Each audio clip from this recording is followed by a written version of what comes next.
que estéis bien, familia. Si estáis pasando por algún problema, por alguna dificultad, pues mucho ánimo a todos, tanto los que estáis aquí como los que os habéis tenido que quedar en casa por diferentes circunstancias. Sabéis que decimos que somos una familia y queremos serlo, así que cualquier duda, cualquier problema que tengáis, nos tenéis a todos y a cada uno de nosotros. Voy a empezar con un spoiler. Como veis, la serie se llama Éxodo. Éxodo quiere decir salida. Hoy os puedo anunciar que al final de este capítulo de hoy, acabará saliendo el pueblo, ¿vale? De Israel, de Egipto. Y yo no sé si os pasa a vosotros la noche antes de viajar, pero a mí me pasa. Yo ya de por sí soy un nervio, tengo bastantes nervios, y todo lo que sale de la rutina pues me crea más nervios todavía. Con lo cual, la noche antes de viajar, estoy repasando mentalmente que todo esté bien, que todo esté correcto, que haya puesto todo en la maleta, que haya, en el caso que se dé, haya impreso los billetes o los tenga en el móvil, que tenga todo correcto. Yo no sé si a vosotros os pasa, y pasa eso, se pasan nervios. Por eso, ¿no? Por esas dudas de ¿irá todo bien? ¿Irá todo bien? ¿El avión saldrá a su hora? ¿Habrá overbooking? ¿Le faltará combustible? Cualquier cosa de esas que, por loca que parezca, te viene a tu mente la noche antes de un viaje. O por otro lado, cuando has contratado, últimamente cada uno contrata su viaje, ya no, aquello de las agencias de viajes cada vez está más en desuso. Y suele pasar aquello de decir, realmente el hotel, el apartamento, la casa que he contratado, ¿será lo que salían en las fotos? Y los nervios aquellos de decir, a ver qué me voy a encontrar cuando llegue allí. No sé si eso también nos pasa, ¿no? O a veces también el tren, ¿no? El tren, dice, saldrá a su hora, Renfe ya sabemos cómo es, o el tráfico, sobre todo si sales un 1 de agosto, dices, ya verás la operación salida, que me voy a encontrar. Todos esos intangibles que no dependen de ti, pero dices, ay, ay, ay, cómo va a ir todo, ¿no? Y más cuando visitas con familia, cuando haces el viaje con familia, ¿no? Cuando tienes hijos menores de edad, que tienes que ir detrás de ellos diciéndoles, nene, has puesto bastante ropa, te llevas la pasta de dientes, el cepillo, en el caso que haga falta la medicación, bien sea para niños o mayores, te llevas todo, la tarjeta de la Seguridad Social, todas estas cosas que dices, vas repasando aquella noche, ¿no? Los billetes, como os decía antes también, ¿no? Y hoy vamos a ver lo que es la noche antes de un viaje, del gran viaje que se narra en este libro de Éxodo. Es decir, el pueblo de Israel, la visión de Dios era, este pueblo de Israel no tiene que servir más como esclavos en Egipto, tienen que ir a la tierra que yo les he preparado.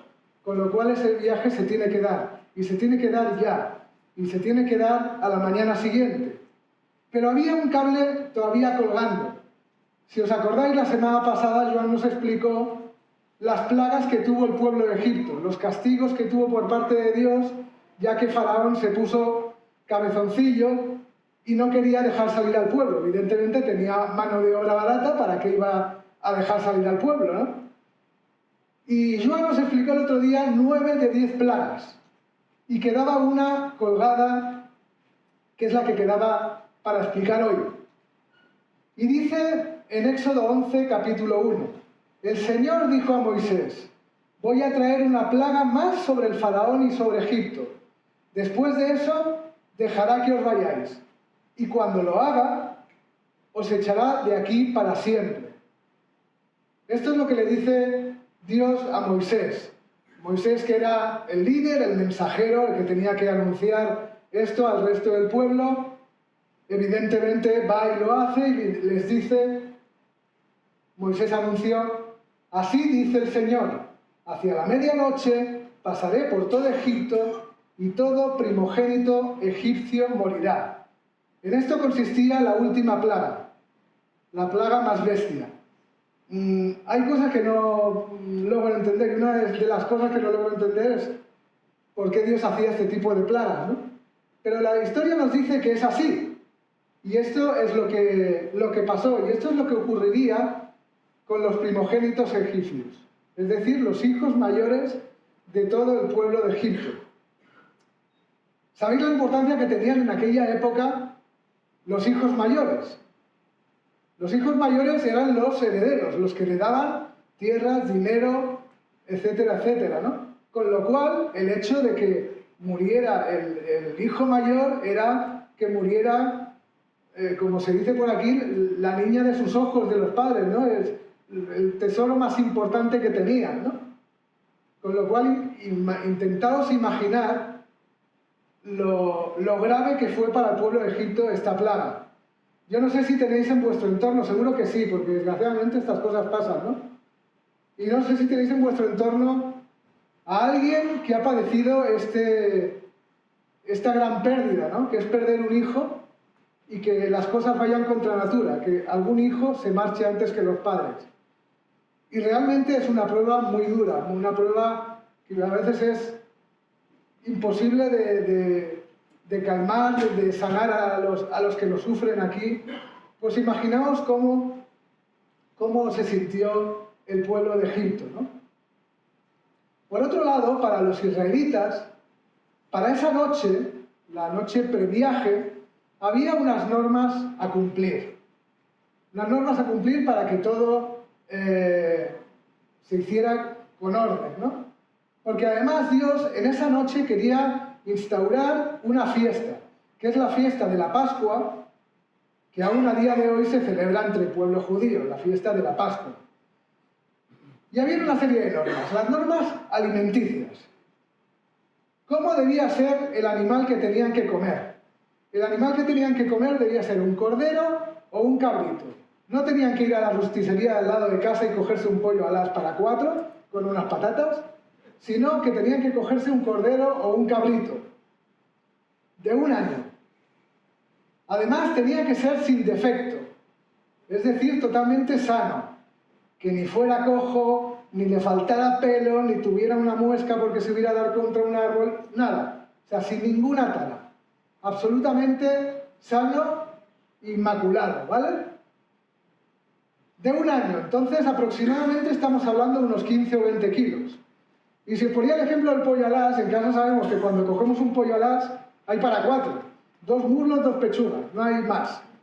¿Vale? Y entonces, pues uno se reparte el muslo, otro la pechuga, hay quien todavía no sabe qué es el muslo y la pechuga, pero bueno, al final alguien se lo explica y cada uno come la parte que le corresponde, ¿no?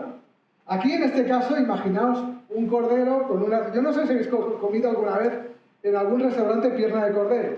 Yo en algún evento, alguna boda, alguna cosa de estas, sí que he comido pierna de cordero y es algo que realmente cuesta mucho acabar. ¿Vale? Entonces imaginaos cada uno, miembro de una familia con una pierna de cordero, luego estaba la tripa, la parte de la espalda, imaginaos la cantidad de partes que puede llegar a salir de un cabrito, de un cordero, ¿no?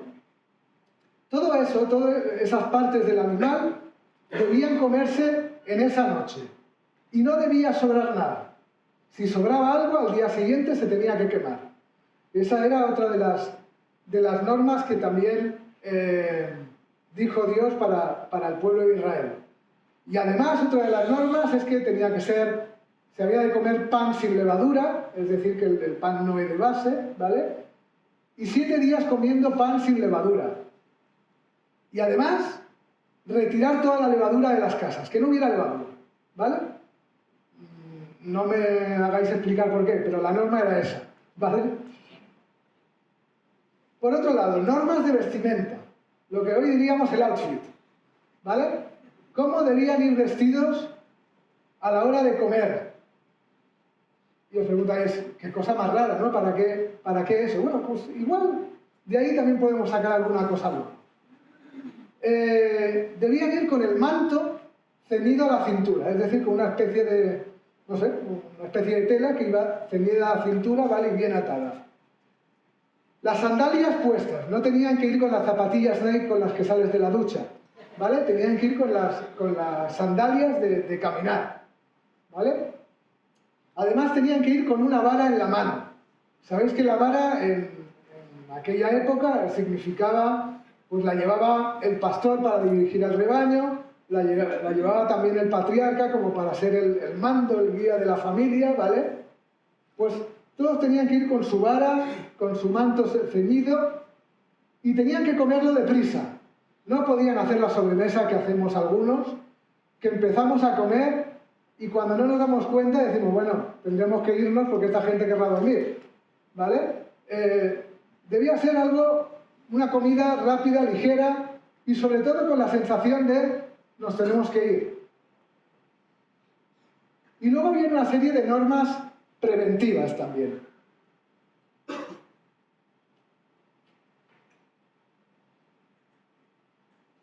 Unas normas preventivas.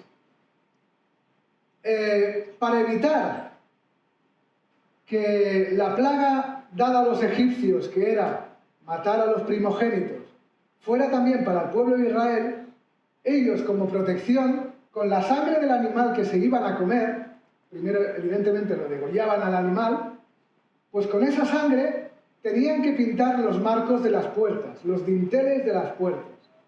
¿Y cómo lo tenían que pintar? Con ramas de hisopo. Es una de estas palabras, hisopo, que va apareciendo por la Biblia y al final, sobre todo cuando te tienes que preparar una prédica de estos, tienes que mirar y decir que era un hisopo, ¿no? Entonces vas a Google y encontré esta foto. No es que yo sea florista ni nada por el estilo, sino que lo he mirado en Google directamente. Y entonces esto del hisopo, os podéis imaginar más o menos que esto es una brocha. Sangre, brocha, pintar, y con esa señal, el mensajero de Dios que pasaba por las casas sabía que ahí había pueblo de Israel, con lo cual ahí no moriría nadie.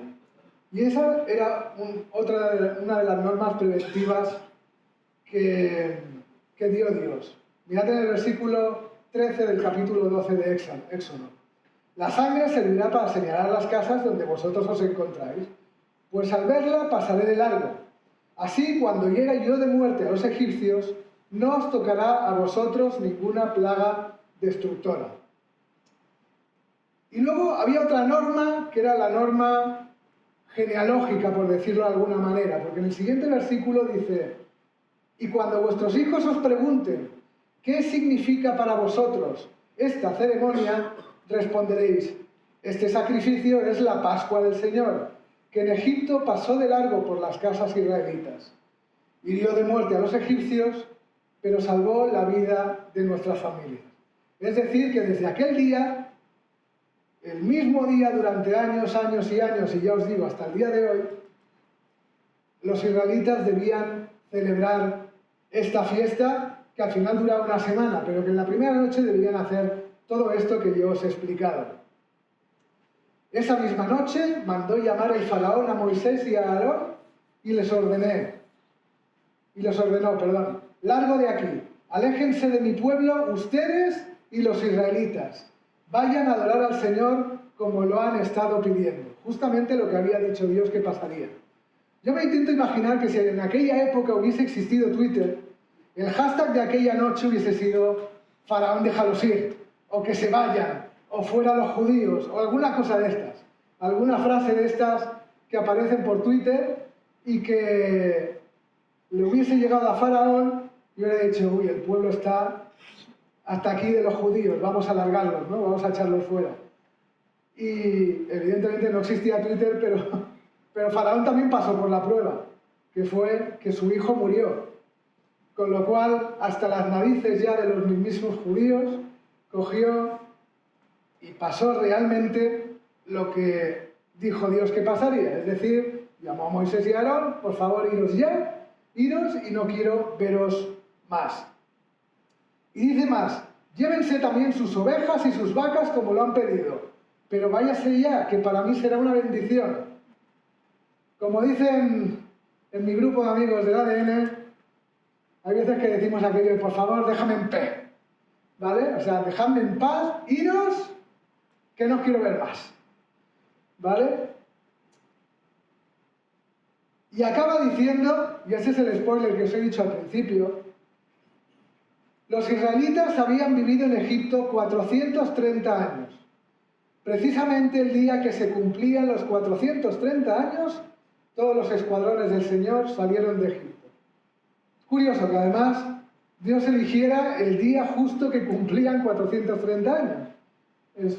Simplemente es un dato curioso, ¿no? Y bien, y toda esta historia, hay veces que cuando uno lee el Antiguo Testamento piensa, ¿y esto a mí qué me tiene que explicar a mí?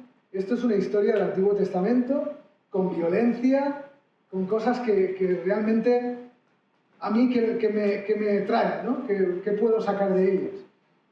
Y aunque sí que es cierto que son historias antiguas que quizás no podrían traer lecciones para nuestra vida, y hay cosas que he estado pensando y que quizás hoy podemos sacarle algo de chicha, algo de reflexión y de cosas para llevarnos a casa, ¿no? En primer lugar, el hecho de la historia de irse de Egipto era un romper con el pasado. Es decir, hasta aquí ha llegado vuestra historia de esclavitud, hasta aquí han llegado vuestros problemas. En Egipto tendréis otros, como ya veréis, pero estos problemas han acabado. Quiero que marchéis, quiero que empecéis una nueva vida. Y hay veces que nosotros mismos deberíamos romper con el pasado y romper con cosas que tenemos, como se dice en psicología, en nuestra mochila. Porque en nuestra mochila muchas veces tenemos problemas no solucionados, problemas que dejamos en la mochila y como están en la espalda, no los vemos y pensamos que no existen. Y seguimos andando. Pero esos problemas están ahí y nos cargan. Y Dios, yo creo que nos invita a que rompamos con el pasado, a que nos quitemos esas cargas. Y cada uno de nosotros, estoy seguro que cada uno de nosotros sabemos a qué cargas nos referimos cuando hablamos de eso, ¿no? Bien sea algún problema no solucionado con un amigo, con un familiar, algún tipo de adicción, algún tipo de cosa que te aleja de Dios. Tú sabes mejor que yo lo que te está pasando en tu vida y lo que te impide que Dios no ocupe el primer lugar en tu vida. Pues bien, Dios te invita hoy, en el día de hoy, a romper con el pasado. Porque, ¿de quién era culpa el cautiverio? Es que mirándolo desde fuera, pues uno podría decir, es que permitidme la expresión, a Dios ya le vale, ¿no? Tener 430 años a su pueblo, allí los podía haber sacado antes. Pero es que el cautiverio es eso. Estos días estaba pensando, ¿de quién era culpa? Y si os acordáis, antes de esta serie de Éxodo, hubo una serie sobre la vida de José. ¿Cómo llegó José a Egipto? Por un error de unas personas. Por un error de sus hermanos que lo vendieron. José llega a Egipto, llega toda su familia, los hermanos, los padres, los nietos, los bisnietos, y de ahí, pues todo el pueblo de Israel, que pasados los años, eran más numerosos casi que el pueblo de Egipto. Con lo cual hay veces que los problemas nos los buscamos nosotros y luego esperamos que Dios nos los solucione. Y quizás los tendríamos que solucionar nosotros rompiendo con ese pasado. Siguiendo también con otra pequeña lección que saco de aquí, es el no acomodarse. Alguien de los del pueblo de Israel, de hecho más adelante ya veréis que ocurre, podían haber dicho, oye, total, en Egipto no estamos tan mal. Tenemos un techo, tenemos comida, tenemos una tierra que trabajar, vale, que trabajamos para alguien, pero bueno, es lo que tiene. Nadie puede llegar a ser empresario por sí mismo, ¿no? Pues bueno, trabajaremos, es verdad, es esclavitud, pero bueno, tenemos un trabajo, tenemos una casa, tenemos alimento.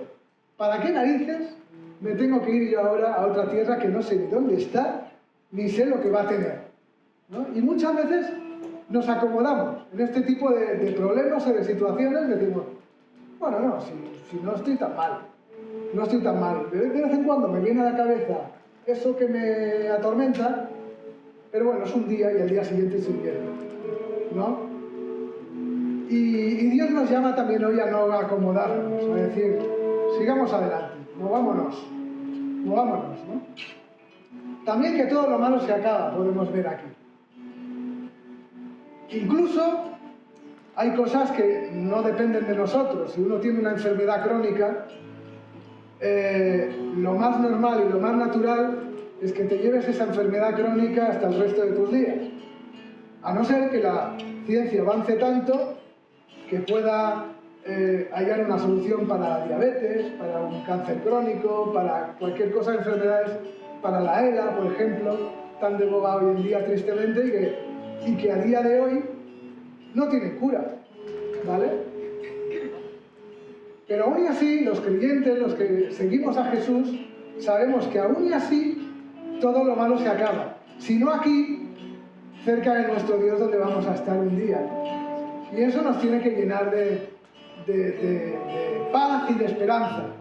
Y en las cosas que dependan de nosotros, porque hay veces que decimos, es que mi situación es una situación de paro, es que yo ya pido al Señor, pero claro, pido al Señor, pero me pongo a buscar trabajo, ¿no? Si no busco trabajo, difícilmente encontraré trabajo.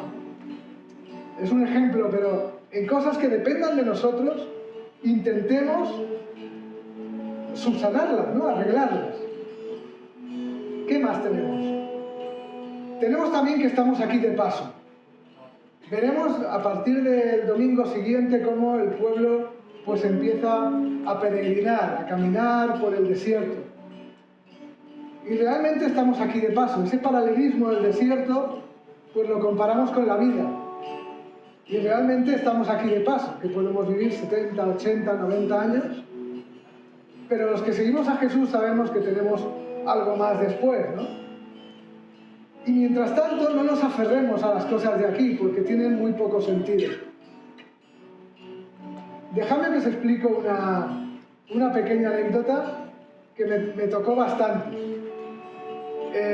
Los últimos días de mi padre estaba ingresado en el hospital con un cáncer y coincidió, los futboleros lo sabéis, una eliminatoria del Barça en el cual en total el Bayern de Múnich nos metió 7 goles. 4 en la ida, 3 en la vuelta.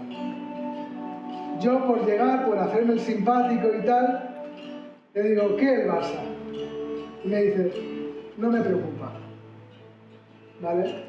Hay veces que en cosas que creemos que son súper importantes, como que tu equipo gane la Champions o que gane la Liga o cualquier cosa de estas importantes o que no sé, nuestra casa, nuestro coche, etc., al final pierden importancia porque son pasajeras, porque no duran toda la vida. Y eso también nos lo deberíamos quedar para nosotros. Quedémonos con las cosas importantes de la vida. Y las cosas importantes es seguir a Jesús y tenerlo en primer lugar en nuestras vidas. Por otro lado, otro ejemplo que vemos de aquí, y el más importante, es que la Pascua es una metáfora, es un ejemplo de Jesús. Recordemos, el pueblo de Israel debía coger un animal totalmente sano, totalmente perfecto, que no tuviera ninguna tara, y ese animal debía ser el que muriera. ¿Vale? Eso nos lleva exactamente a lo que acabamos de hacer hace un momento, es decir, recordar la muerte de Jesús en la cruz, y que lo hizo por amor, y debía ser alguien perfecto, porque nosotros en nuestra imperfección no podíamos pagar por los errores de toda la humanidad, tenía que ser alguien perfecto. Y ese ejemplo de la Pascua, del Antiguo Testamento, nos lleva al ejemplo más grande que hay, que es el ejemplo de que Jesús quiso morir por cada uno de nosotros, por nuestros errores, por los de la mochila, los confesados y los otros. Y eso es lo más grande que ha podido pasar en la humanidad. Porque de esta manera evitábamos la muerte. Y por otro lado, hay un ejemplo, una cosa que ha salido también, que es la vara. La vara. La vara que tenía que tener cada uno de los que comiera en esa noche el cordero, ¿no? O el cabrito. La vara. La vara me supone, ya os lo he dicho antes, había que comerla pensando que te ibas ya, en movimiento. Porque esa vara significaba poder para el que lo llevaba, era el patriarca, ¿no? Significaba guía. pero también significaba que nos poníamos a caminar. Y mirad, yo entiendo la iglesia no como un viaje en primera clase en el cual me acomodo y voy en un trayecto esperando que me lleven, sino yo veo la iglesia como siendo tripulante de un barco, de un avión, de un tren, y dentro de esa misma tripulación está el que conduce, está el que sirve la comida, está el médico, en según qué barco, tienes médico, tienes masajista, etc., ¿no? Es decir, todos trabajan. Y esa vara me hace pensar en que todos tenemos que trabajar. Yo agradezco la cantidad de voluntarios que hay en esta iglesia, pero necesitamos más. Yo llevo un tiempo pensando lo que os decía antes, que no todo es eterno, ni todos somos eternos. Sí, en el sentido espiritual, entendedme, pero no vamos a estar toda la vida aquí en C29. Y no toda la vida los dos pesados de coordinación van a ser los mismos. Y hace falta alguien que diga, bueno, y sí, Dios me está llamando a ayudar a Andrés y a Pau, por ejemplo, ¿no? Y no toda la vida van a estar los pastores aquí. Y no toda la vida va a estar el grupo Alabanza con estos componentes aquí. Y no toda la vida los de proyección van a ser los mismos. Y no toda la vida Marta va a estar a la cabeza de la cantera, por ejemplo. Y tantas cosas y tantos ministerios. Y mientras tanto, ¿qué hacemos? Viajamos en un avión de 5 estrellas, de primera clase, y esperamos que nos sirvan, y esperamos que nos hagan todo, o nos arremangamos y nos ponemos manos a la obra. Yo creo que Dios nos llama a ponernos manos a la obra, porque el cansancio está ahí, las enfermedades están ahí, y los que ahora están en la cabeza pueden caer en todas estas cosas, en cansancio, en dolores, en enfermedades, en problemas de todo tipo, problemas familiares, problemas de todo tipo y de toda índole. ¿Y qué haremos cuando falle este o falle aquel? Somos una tripulación, y en esa tripulación debemos seguir unos y otros dejando atrás tonterías, dejando atrás es que este me hizo, aquel me dejó de hacer, yo con este no sé si trabajaré a gusto. No trabajamos con este que está al lado, trabajamos para el Señor. Así que os invito también a tener un momento de reflexión en todas estas cosas. Y para finalizar, estamos hablando de que esto es un viaje. Hoy hemos visto el previaje. Durante las próximas semanas veremos cómo continúa el viaje. Y siempre desde que se abrió esta iglesia, el eslogan ha sido "La historia continúa". Así que la invitación que os quiero dejar hoy es que nos vamos, que el viaje continúa. La pregunta es si te quieres venir. ¿Te vienes? Que Dios nos bendiga a todos.